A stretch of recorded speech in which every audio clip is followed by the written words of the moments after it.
일부 예배 때마다 각 교육부서가 특송을 하는데 참 특송할 때마다 큰 은혜가 됩니다. 그렇죠? 예, 찬양도 선정을 참 잘하시고 아주 귀하고 감사합니다.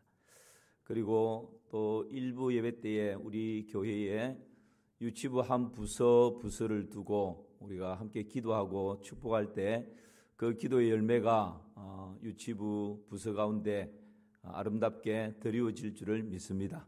우리 기도는 결코 헛되지 않고 땅에 떨어지지 않습니다. 그런 마음으로 또 다음 세대를 위해서 마음을 모아주시고 또 기도에 더욱더 마음을 쏟아주시면 감사하겠습니다. 이 아침에 여러분에게 꽃바구니를 선사합니다.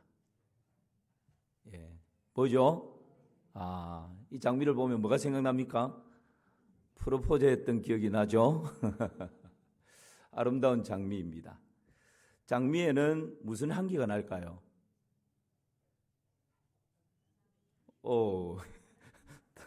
답을 주셔야죠. 장미에는 무슨 향기가 날까요? 네, 장미 향이 납니다. 그렇죠?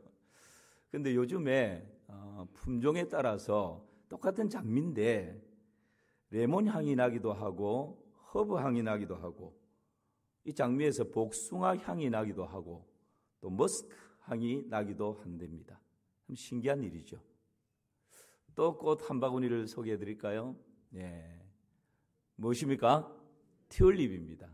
아주 노랑 예쁜 튤립 꽃입니다. 여러분 이 튤립 꽃에서는 무슨 향기가 날까요? 네, 튤립 향이 나죠. 튤립 향이 어떤 향기입니까?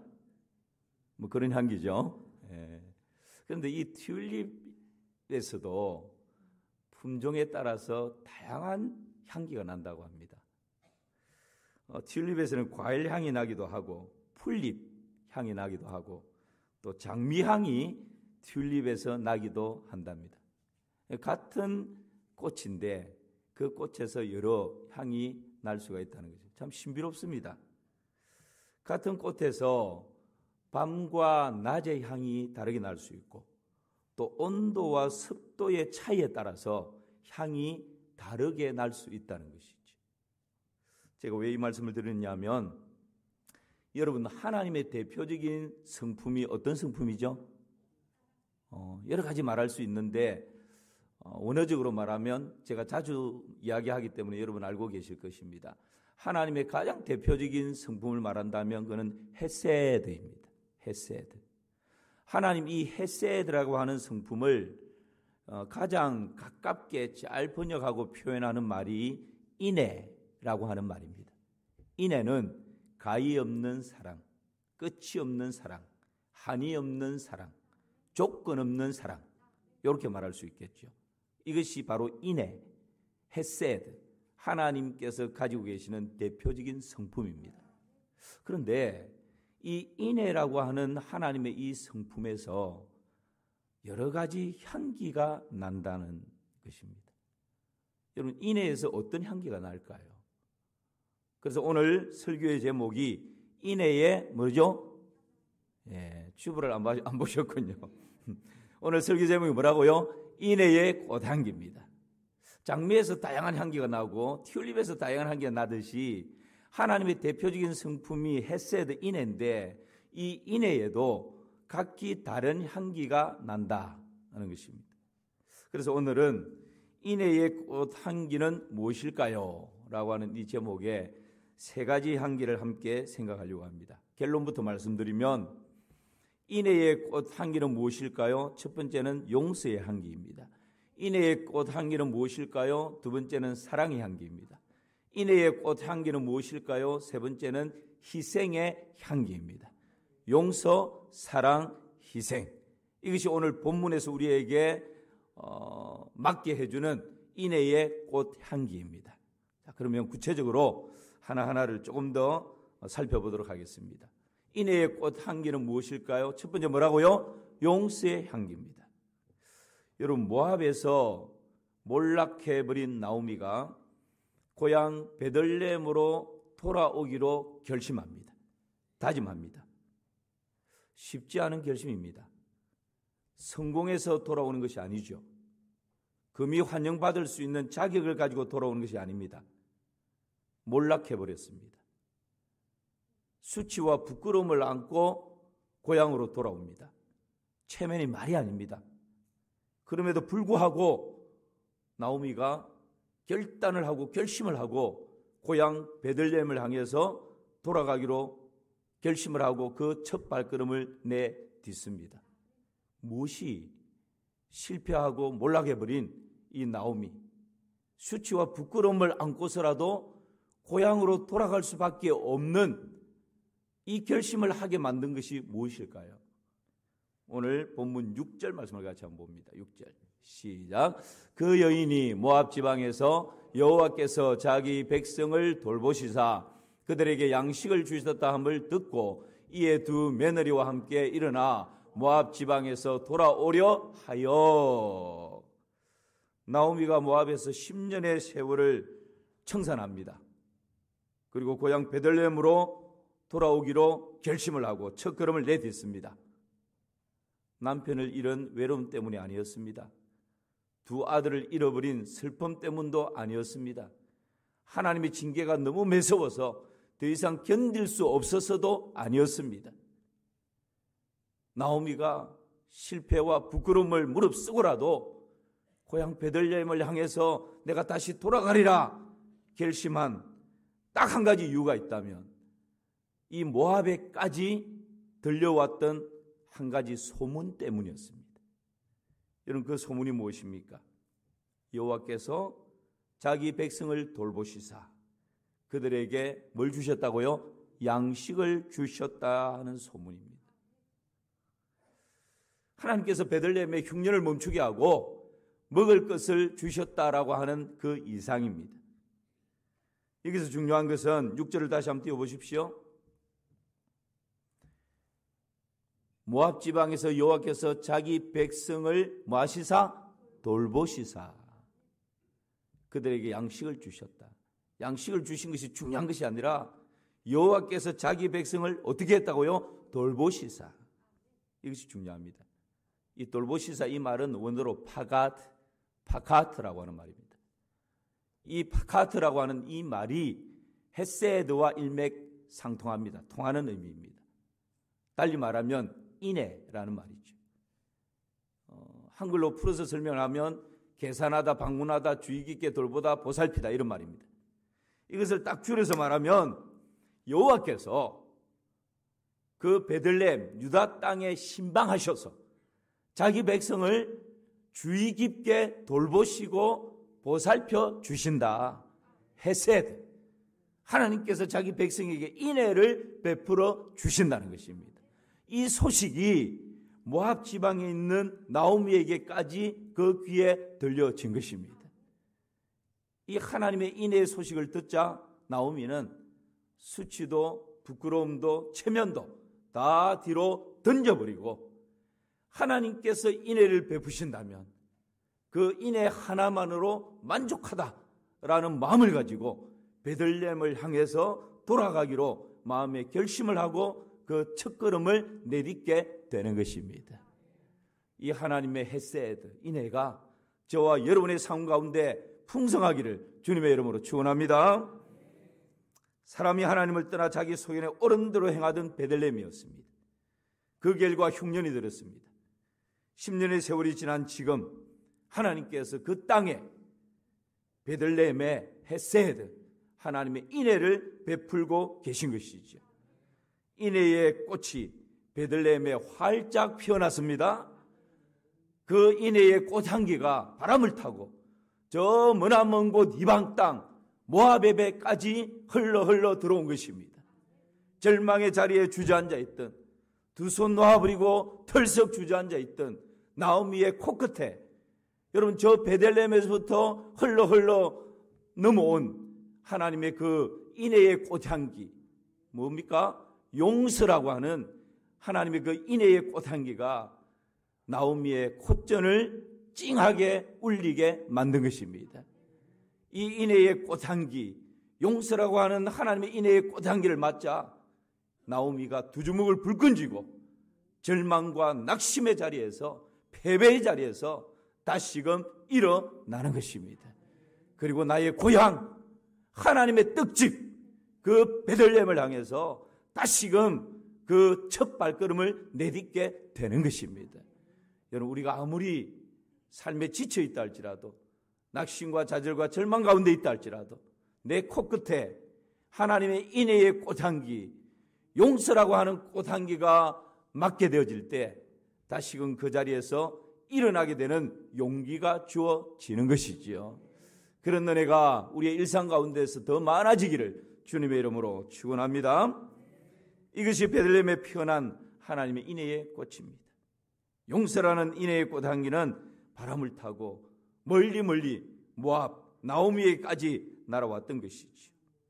하나님을 떠나버렸지만 그 결과 찢기고 상하여 지금 상처투성이지만 하나님의 품으로 돌아가기만 하면 싸매어 주시고 어루만져 주시는 그 하나님을 신뢰했던 것입니다.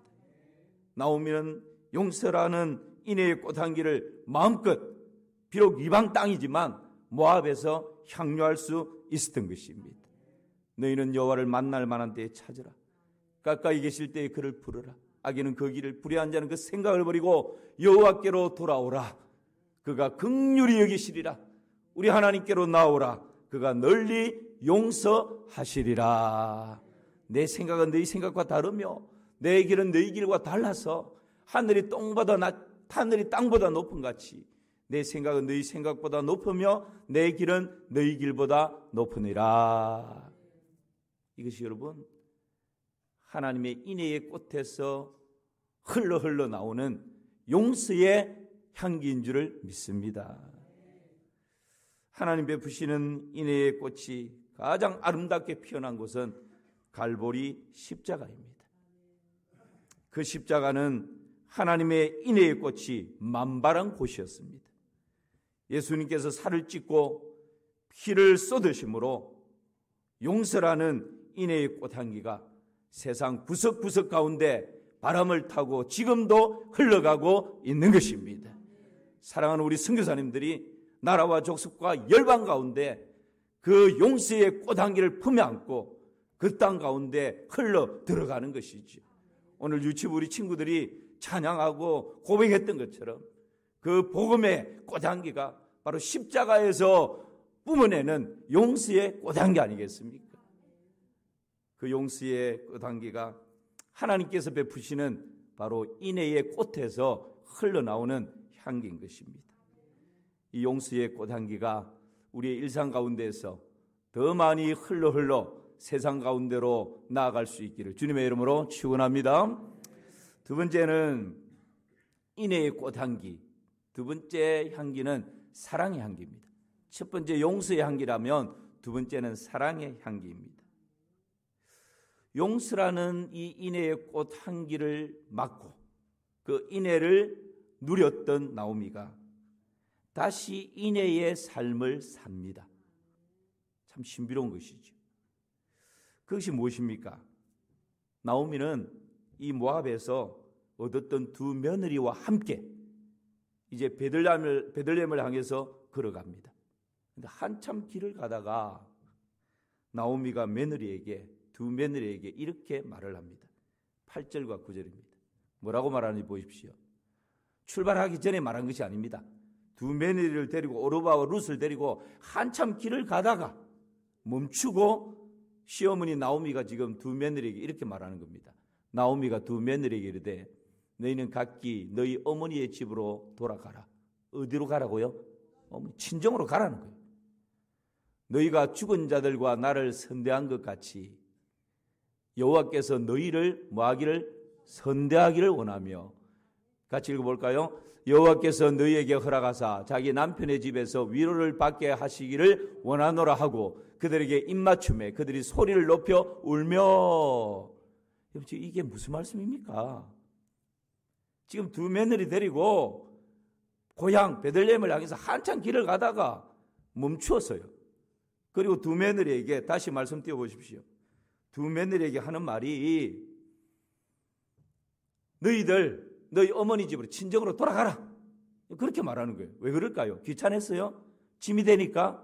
아닙니다. 여호와께서 너희를 뭐 하기를 원한다? 선대하기를. 이 선대하기를 원한다는 말이 상통하는 의미가 헤세드입니다. 여호와께서 너희들에게 인애 베풀어 주시기를, 헤세드를 흘러 보내주시기를 내가 간절히 원한다. 그러면서 이어서 하는 말 보십시오. 여호와께서 너희에게 허락하사 각기 남편의 집에서 뭐 받게? 야, 이런 시어머니 있을까요? 자기 아들을 잡아먹은 두 며느리인데 너희들 친정으로 돌아가서 다시 좋은 남편 만나서 복된 가정이 이루어서 행복하게 살아라. 지금 이렇게 말하고 있는 거예요. 시어머니 나오미가 두 며느리에게 이런 엄청난 헤세드, 인애를 베풀고 있는 것입니다. 베들레헴으로부터 하나님의 인애의 꽃향기를 맡고 다시금 베들레헴으로 돌아가는 나오미에게 하나님께서는 그 두 며느리에게 인애를 베풀 수 있는 믿음과 용기와 힘을 주셨던 것입니다. 사실 지금 이 나오미는 그렇게 할 형편이 아니에요. 나오미는 이미 나이가 많습니다. 베들레헴으로 홀라 돌아가면 집도 없어요. 땅도 없습니다. 먹고 살 일이 막막합니다. 먼 길 가다가 어떻게 큰 어려움 당할 수도 있어요. 그러면 젊은 두 며느리라도 데리고 가야 길을 가다가 보호를 받을 수 있고 베들레헴에 가서라도 두 며느리에게 이삭이라도 좀 주워와라. 그래서 먹고 살 길이 열리죠. 그런데 지금 나오미는 그 모든 것을 다 포기해버린 것입니다. 내 인생 여기서 끝나더라도 나 때문에 아직 팔팔하게 젊은 이 두 며느리들 베들레헴 데리고 가도 환영받지 못할 텐데 이 두 며느리들의 앞날을 나 때문에 막을 수 없다. 너희들 다시 너희들 친정 어머니에게로 가서 새로운 좋은 남편 만나서 너희들의 남은 생에 행복하게 살아라. 여러분, 이것이 인애입니다. 이것이 헤세드 아닙니까? 나오미가 두 며느리에게 베푸는 인애의 꽃, 두 며느리 앞에 피어내는 이 인애의 꽃향기는 바로 사랑의 꽃향기인 것입니다. 이것이 진정한 사랑인 것이죠. 여러분, 지금 길을 가다가 오르바와 룻은 결심했어요. 어떤 일이 있어도 시어머니 모시고 시어머니의 친정 베들레헴으로 가리라. 그리고 길을 한참 갔습니다. 그런데 갑작스럽게 시어머니의 말에 두 며느리는 당황합니다. 그러면서 오르바와 룻이 나오미에게, 어머니에게 뭐란 말합니까? 어머니 아닙니다. 우리 그렇게 할 수 없습니다. 어머니 따라갈 것입니다. 여러분, 오르바는 한마디 듣고 바로 간 것이 아닙니다. 오르바도 마찬가지예요. 처음에 어머니 따라갑니다. 우리 어머니 버릴 수 없습니다. 그리고 두 며느리가 막 매달립니다. 울면서 시어머니를 떠나지 않겠다고. 여러분, 요즘 같았으면 어땠을까요? 야, 시어머니 마음 변하기 전에 빨리 가자. 그러면서 아마 돌아서서 룰루랄 하면서 갔을 것 같아요. 요즘 며느리들은 시어머니 못 찾아오도록 아파트 이름도 아주 어려운 곳으로 이사한다 그러지 않습니까? 이런 아파트 이름들이 있어요. 레미안 힐스테이트, 베르디움 에코, 위례 자연 엔자이 이 편안한 세상. 글을 적어놔도 읽는 것조차 힘들어요. 우리 마산 3.1교회 며느리들은 이런 며느님들이 한 사람도 없습니다. 좋은 며느리들만 있습니다. 며느리들이 제일 좋아하는 찬송이 있다고 하는데 뭔지 아십니까? 예수가 함께 계시니 CM이 오나 겁없네. 참 이런 시대입니다. 그런데 여러분, 내리사랑이라고 이 시어머니가 자기 자신 한 사람의 앞날 생각하면 억지로라도 데리고 가겠죠.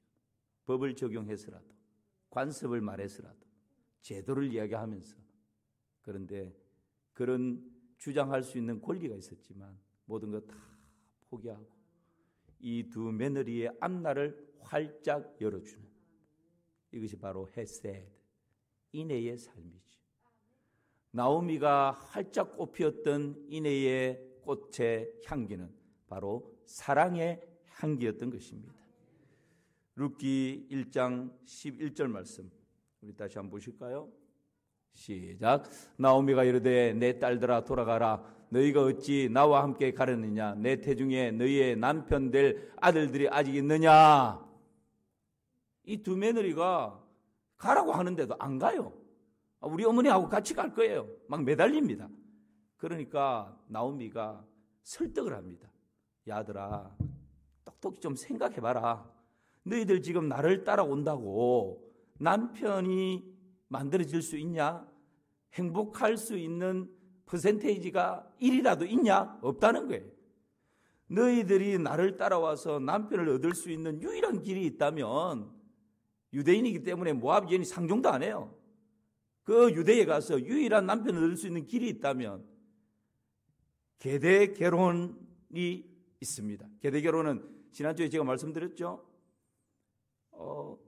형제간에 아이를 두지 못하고 먼저 죽으면 동생이 형수에게 들어가서 대를 이어주는 계대 결혼입니다. 창세기와 신명기에서 이 계대 결혼을 하나님께서 허락해 주셨어요. 왜 허락해 주셨는가? 세 가지 목적 때문에 그렇습니다. 첫째는 죽은 사람의 대를 이어주기 위해서. 구약에는 대를 잇는 것이 중요했습니다. 두 번째는 이 유대 여인이 남편을 잃어버리고 먹고 살기가 힘들면 생존 때문에 이방 남자와 재혼할 수 있거든요. 그러면 혈통이 섞여버립니다. 그래서 이방 남자와 재혼하는 것을 방지하기 위해서 이 계대 결혼을 허락해 주신 것이죠.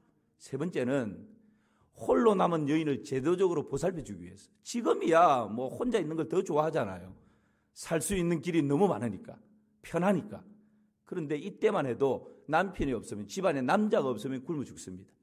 그래서 제도적으로 이 홀로 된 여인을 보호해 주기 위해서 하나님께서 이 계대 결혼이라는 것을 허락해 주셨습니다.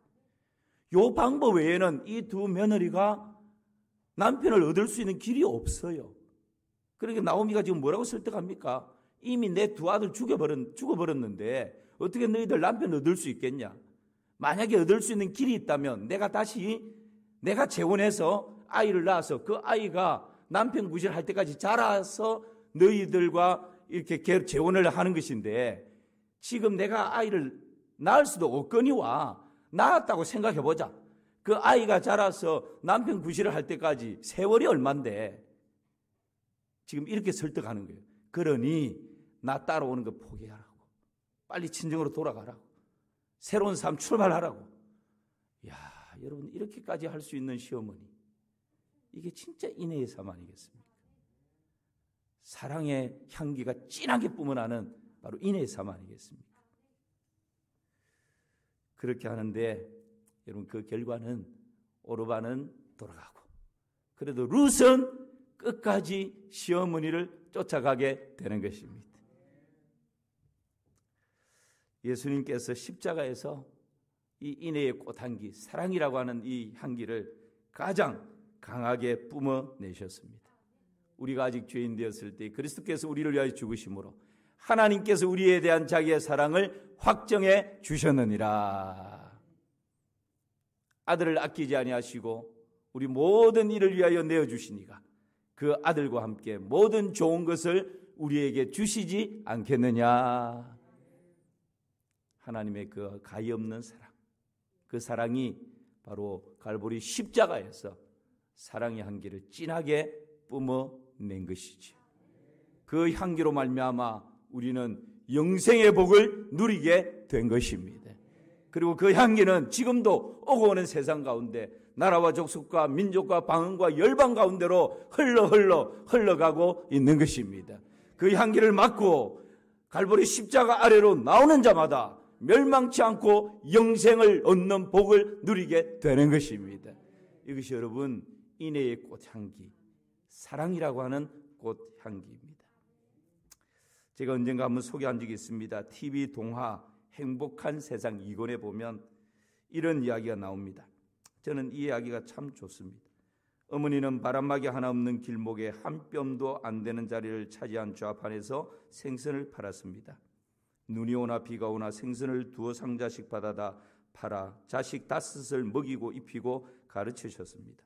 변변한 외투 하나 없이 추운 데서 겨울을 났고 감기가 떨어질 새가 없었지만 자식들 앞에서는 힘든 내색을 전혀 하지 않았습니다. 어머니의 궁상마저 모습을 지켜보는 게 끔찍이도 싫었던 딸은 서둘러 결혼을 해 집을 떠났고 오랫동안 어머니를 찾지 않다가 사는 게 너무 힘이 들어 오랜만에 찾아간 어머니는 괘씸하다 하지 않고 딸을 기쁘게 맞아 주시더랍니다. 아이고 이 추운 날 네가 어쩐 일이냐? 옆에 있던 아주머니가 그러더랍니다. 아따 딸만 춥고 엄마는 천하장사인가? 그 말에 어머니는 에이 별소리를 다 하네 하며 화를 내시더랍니다. 그런 아주머니의 말에 비로소 어머니의 옷차림을 자세히 보다가 딸은 그만 목이 메이고 말았습니다. 엄마 목에다 왜 비닐을 감아서? 아이고 네가 몰라서 그래. 바람 막는 데는 비닐이 최고란다. 자기 생활이 힘들다고 추운 겨울 어머니께 목도리 하나 사드리지 못한 게 너무도 부끄럽고 한심해서 얼굴을 들 수가 없었습니다. 그래서 그 길로 달려가 털 목도리를 하나 사서 어머니 목에 둘러드렸는데 어머니는 돈도 없을 텐데 뭐하러 이런 걸 사 하시면서 그 작은 털 목도리 하나에 어머니의 눈에는 금방 눈물이 주르륵 흘러내리더랍니다. 그날 딸은 생선 비린내가 밴 어머니의 비닐 목도리를 손에 꼭 쥔 채 집으로 돌아왔습니다. 사는 게 힘들 때마다 더 좋은 집, 더 좋은 옷, 더 좋은 삶의 욕심이 생길 때마다 그 어머니의 비닐 목도리를 꺼내보고 냄새를 맡으며 어머니의 은혜에 감사하며 어떤 힘든 환경도 감사한 마음으로 받아들이기 위해서였다고 합니다. 여러분, 이 딸에게 있어서 집에 걸어놓은 비닐 목도리는 어머니의 인애의 꽃에서 흘러나오는 사랑의 꽃향기 아니겠습니까? 비록 생선 비린내 냄새지만 그 생선 비린내 냄새는 어머니의 인애의 꽃에서 끊임없이 흘러나오는 사랑의 진한 향기인 것이죠. 우리에게도 이 비닐 목도리 하나씩 간직할 수 있기를 주님의 이름으로 축원합니다. 마지막 인애의 꽃향기, 마지막은 희생의 향기입니다. 이 부분은 다음 주에 조금 더 깊이 있게 하기 때문에 짧게 말씀을 나누고 마무리합니다. 14절 말씀 보시기 바랍니다. 시작. 그들이 소리를 높여 다시 울더니 오르바는 그의 시어머니에게 입맞추되 룻은 그를 부쫓았더라. 제가 아까 말씀드린 것처럼 나오미가 다시 설득하고 설득했을 때 오르바는 그 설득 이후에 고향으로 친정으로 돌아갑니다. 근데 룻은 그럼에도 불구하고 그의 시어머니에게 입맞추되 룻은 그를 어떻게 했다고요? 부쫓았더라. 이 부쫓았다라고 하는 이 말이 바로 헤세드, 인애라고 하는 의미와 일맥상통합니다. 그런 인애의 마음이 없으면 결코 부쫓을 수가 없기 때문에 그렇습니다. 부쫓았다라고 하는 이 의미는 여러분 딱 달라붙다 이런 의미입니다. 그러니까 이 손이 몸에 딱 달라붙어 있는 것처럼 코가 얼굴에 딱 달라붙어 있는 것처럼 이 정도로 딱 밀착되어 있다. 뗄래야 뗄 수 없다. 이런 의미가 부쫓았더라. 그러니까 나오미가 어떤 방법 수단을 동원해도 죽여버리지 않는 이상은 결코 떨어지지 않겠다. 이런 결심, 이런 각오가 부쫓았더라라고 하는 의미입니다. 여러분, 이제 다음 주에 제가 조금 더 말씀드리겠지만 룻의 입장에서 본다면 이 지금 늙은 시어머니 따라가서 무슨 소망이 있겠어요? 내일은 무슨 희망이 있겠어요? 그 인생 끝나는 것입니다. 시어머니 말이 맞아요. 남편을 얻어서 새로운 가정 이룰 수 있는 가능성 1도 없습니다. 왜? 그럼에도 불구하고 이 시어머니를 포기하지 않는 것이죠. 여러분, 우리는 쉽게 이렇게 생각합니다. 오르바는 배신의 아이콘. 야, 그렇다고 시어머니 버리고 그냥 룰루랄라 하면서 그렇게 가면 되냐? 자기 유익을 위해서 그냥 배신해버리는 그런 여인으로 취급해요. 그렇지 않습니다. 오르바가 충분히 따라올 만큼 따라왔는데 나오미가 설득하고 설득할 때 그때 오르바가 돌아가지 않습니까? 어떻게 보면 굉장히 합리적이고 객관적인 정상적인 판단입니다. 오르바는 아주 정상적인 판단을 한 것이고 룻은 일반 사람들이 선택하고 판단하는 거기에서 좀 더 넘어가는 삶을 선택한 것이죠. 이게 인애입니다. 예수님께서 오리를 가고자 하는 자에게 몇 일을 가라고요? 그렇죠. 법적으로는 오리를 가는 게 맞습니다. 그런데 인애라고 하는 것은 오리를 요청하는데 십리를 함께 동행하는 것입니다. 내 속옷을 요구하는 자에게 어떻게 하라고요? 겉옷도 주라. 속옷이 법적으로 요구하는 대로 딱 주면 끝납니다. 그런데 겉옷까지 주라는 것이 바로 인애의 삶입니다. 오르바가 정확한 판단을 한 것입니다. 합리적인 판단을 한 것입니다. 거기에서 진정으로 돌아가는 것이 가장 객관적인 정상적인 판단입니다. 그런데 룻은 그 이상을 넘어가는 거죠. 내가 내 인생 희망이 없다 할지라도 지금 내 곁에 있는 이 시어머니, 내가 돌보지 않으면 누구 한 사람 돌아봐 줄 수 없는 가엾은 어머니, 손에 쥔 것 아무것도 없는 보잘것없는 늙은 노인, 그 시어머니를 선택해봤자 나에게 유익이 될 것 아무것도 없다는 거 뻔히 알면서 오히려 내 인생 고산길이 활짝 열린다는 것 인식하고 있지만, 그것이 현실이지만 그럼에도 불구하고 하나님께서 지금 내 곁에 붙여주신 이 가엾은 이 어머니를 결코 포기할 수 없는, 손해볼 줄 뻔히 알면서 시리도록 아프도록 사랑할 수밖에 없는 그 애틋한 마음, 이것이 여러분 인애라고 하는 하나님의 성품인 것입니다. 나오미의 인애의 삶에서 뿜어나오는 향기는 희생의 향기인 것이지.